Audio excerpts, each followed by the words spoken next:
კარგი იქნება და მე წყალში გახსნით. რომ უფრო მაგრა გაუჯდება რა, მაგრამ ეხლა საველე პირობებში მაგის საშუალება ხორცმა შეიწოვა ეგ ხახვის წვენი? ხო, და ხედავ როგორ გააწითლა. ხო სხვანაირი იყო, სხვა ფერი იყო ხორცი. ესე ხო? აჰა. მოდი, რამდენი წაიგება, აიგება, ხო ეგრეა. ერთს კი ვიტყვი, ღორზე ძვირის სიამონება არის, ეხლა ხორცი, საქონლის ხორცი უფრო ის არის, რა ქვია, ძვირიღის. მაგრამ სამაგიეროდ, აი ბავშვები თუ ყავთ, ქოლესტერინს თუ ერიდებით. ან უბრალოდ სპორტმენი ხარ. არა, გემრიელი ჭამა გიყვართ რა. და სხვადასხვა რაღაცების დაგემონება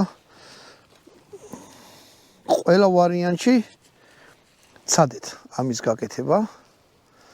აი ისეთი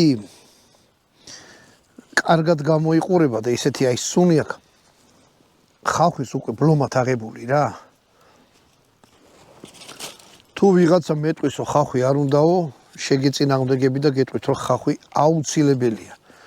აი მარილი რო არ დააყაროთ, უფრო ის იქნება ასატანი, ვიდრე ხახვი რო არ დააყაროთ რა. ხახვი გააცალეთ. მაგას მარილი უნდა? ბატონო დავით, შავ პირპილ და მარილო დავაყარე, ხო ნახე? კი.